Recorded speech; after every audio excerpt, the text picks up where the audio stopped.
Langit zaman perunggu runtuh tanpa peringatan. Kota-kota megah, jantung imperium yang berjaya selama berabad-abad, hancur lebur menjadi debu dan puing. Perdagangan yang ramai membeku, sistem tulisan menghilang, dan jaringan diplomatik yang rumit putus seperti benang rapuh. Dari Maisile hingga Hatti, dari Ugarit hingga Kerajaan Baru Mesir, sebuah bayangan gelap menyapu bersih peradaban yang tak terkalahkan dalam sekejap mata. Catatan sejarah kuno yang tersisa berupa prasasti yang tergores cemas menunjuk pada satu nama, bangsa laut. Sekelompok penyerap misterius dari pulau-pulau di tengah laut yang datang bagai badai, membakar dan menjarah, meninggalkan jejak kehancuran di belakang mereka. Itulah narasi resmi yang telah diajarkan turun-temurun, sebuah penjelasan yang sederhana untuk kiamat regional yang tak terbayangkan. Namun apakah sesederhana itu? Bagaimana mungkin sekelompok penyerap tanpa organisasi politik yang jelas mampu meruntuhkan setiap kekuatan besar di dunia Mediterania secara bersamaan? Siapa sebenarnya mereka, para bangsa laut ini? Dari mana mereka datang? Apa motivasi mereka? Dan mengapa setelah menyebabkan kehancuran masif, mereka lenyap begitu saja dari panggung sejarah, seolah ditarik kembali ke dalam bayangan yang melahirkan mereka? Ribuan tahun telah berlalu, namun pertanyaan-pertanyaan ini tetap menggantung, bisikan-bisikan konspirasi di lorong waktu yang sunyi. Mungkin jauh di balik kisah-kisah resmi, kebenaran yang jauh lebih gelap sedang menunggu untuk terungkap. Gelombang kehancuran tidak hanya menyapu, tetapi menelan peradaban yang telah berdiri kokoh selama berabad-abad. Kota-kota yang megah, jantung imperium, seperti Mycenae dengan tembok-tembok siklopnya yang legendaris, kini hanya tumpukan batu yang gosong dan bisu. Hattusa, ibu kota kekaisaran Het yang perkasa, bukan hanya runtuh, ia lenyap. Ingatan akan keberadaannya terkubur di bawah lapisan abu tebal selama berabad-abad, seolah tidak pernah ada. Di pesisir Suriah, Ugarit, pusat perdagangan yang berdenyut, terbakar menjadi abu. Pelabuhannya yang ramai terdiam selamanya. Kapal-kapalnya menjadi arang yang mengapung. Bahkan Mesir, peradaban abadi di tepi Nil, meskipun berhasil menangkis serangan yang mereka atribusikan kepada bangsa laut, terguncang hingga ke fondasinya. Firaun Ramses III mungkin mengklaim kemenangan, tetapi kerajaannya lumpuh, kekuatan diplomatik dan ekonominya hancur, dan zaman keemasan yang mereka kenal telah berakhir. Seluruh dunia Mediterania Timur menjadi medan perang yang sunyi, penuh kehampaan, tempat kekuasaan besar runtuh, dan tidak ada yang bangkit untuk menggantikannya, meninggalkan warisan ketakutan dan pertanyaan yang tak terjawab. Para sejarawan, dalam upaya mereka untuk menjinakkan kekacauan ini, telah mencoba memberi nama pada wajah-wajah tanpa nama yang bangkit dari laut. Mereka berbicara tentang Sheridan dengan helm bertanduk khas mereka, Peleset yang kelak dikenal sebagai Filistin, atau Luka dari Anatolia sebagai para penyerbu utama. Teori-teori arus utama mengusulkan motif-motif yang bervariasi, migrasi besar-besaran akibat kelaparan atau perubahan iklim, invasi militer yang terorganisir untuk mencari lahan baru, atau gerombolan bajak laut kejam yang menjarah kekayaan yang tak terhingga. Mesir yang menangkis serangan itu memberikan satu-satunya catatan yang relatif utuh, menyebut mereka sebagai orang-orang asing dari negara-negara utara yang bersekutu dan bergerak di laut. Namun, disinilah letak jurang ketidakpastian. Narasi-narasi ini, betapapun rapinya, terasa seperti jubah yang terlalu sempit untuk menutupi kebenaran yang jauh lebih luas. Catatan-catatan Mesir yang dipenuhi retorika kemenangan Firaun hanya menawarkan sudut pandang tunggal, seringkali tidak jelas dan cenderung menyederhanakan musuh mereka menjadi entitas monolitik. Bukti-bukti arkeologis, meskipun menunjukkan kehancuran skala besar, jarang sekali memberikan identifikasi definitif atau motif yang jelas bagi para pelakunya. Siapa sebenarnya bangsa laut ini? Apakah mereka benar-benar sekumpulan suku yang tak terhubung?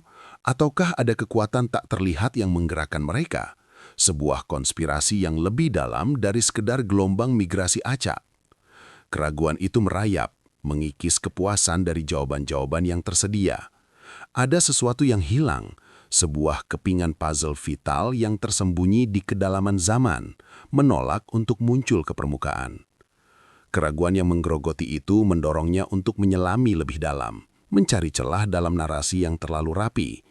Dia menelusuri arsip-arsip tua yang berdebu, bukan catatan perang heroik Mesir, melainkan lembaran-lembaran administratif yang membosankan dan surat-surat diplomatik yang terkesan remeh.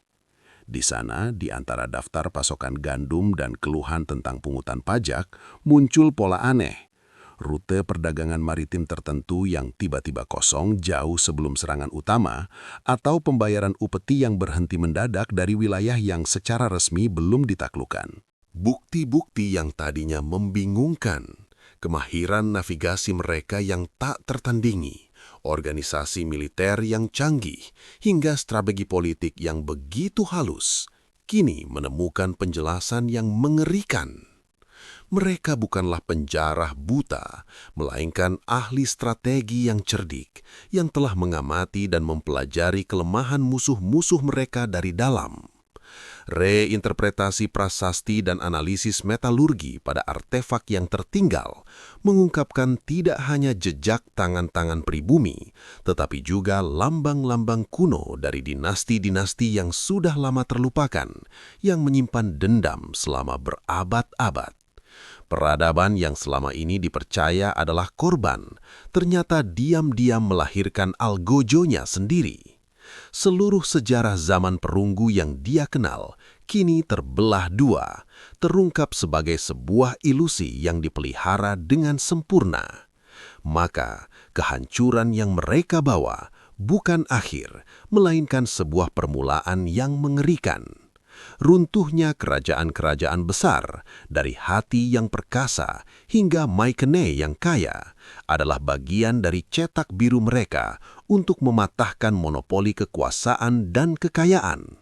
Dengan secara sistematis menghancurkan rute perdagangan perunggu yang kompleks dan pelabuhan-pelabuhan utama, bangsa laut tanpa sengaja, atau mungkin dengan sengaja, menjeda seluruh aliran zaman. Ketergantungan pada logam langka itu runtuh, memaksa umat manusia untuk mencari alternatif yang lebih mudah diakses. Besi. Era baru pun lahir dari abu kejatuhan mereka. Mereka adalah katalisator yang kejam, memangkas hutan tua agar bibit-bibit baru dapat tumbuh. Dalam kekosongan yang ditinggalkan oleh hegemoni yang tumbang, muncullah entitas-entitas yang lebih kecil namun tangguh. Kota negara Fenisia yang giat, kerajaan Israel yang bersatu, dan embrio peradaban Yunani kuno yang akan mekar. Bangsa laut, entitas yang dibentuk oleh kebencian dan ambisi, tidak hanya menjadi algojo peradaban lama, tetapi juga arsitek tak terduga bagi dunia baru.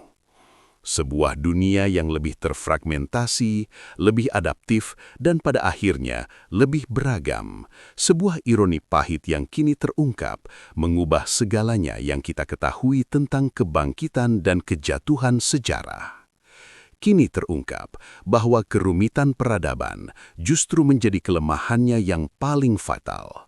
Struktur yang rumit, jaringan yang saling terkait, semuanya bagai benang sutra yang mudah putus oleh tangan tak terlihat. Kisah bangsa laut bukan sekadar bab kelam dalam sejarah kuno. Ia adalah cermin pembengkok yang memantulkan bayangan bagaimana kekuatan tersembunyi dapat merombak tatanan dunia, mengukir kembali takdir jutaan jiwa demi agenda yang tak terucapkan. Siapa mereka sebenarnya? Pertanyaan itu menggantung, menukik tajam dari masa lalu ke masa kini. Setiap runtuhnya sistem, setiap gejolak yang mengguncang fundamental masyarakat kini terasa memiliki resonansi yang familiar. Apakah kita di era modern ini hanya sedang menyaksikan babak lain dari sandiwara kuno yang sama? Sebuah peringatan dingin merayapi tulang belakang. Bahwa di balik tirai kekuasaan, di tengah hiruk-pikuk berita dan politik, mungkin saja bangsa laut masih bersembunyi. Mereka mungkin sedang tersenyum dalam kegelapan, merencanakan kehancuran dan kebangkitan yang lain, menunggu saat yang tepat untuk mematahkan benang-benang yang kita pikir begitu kuat.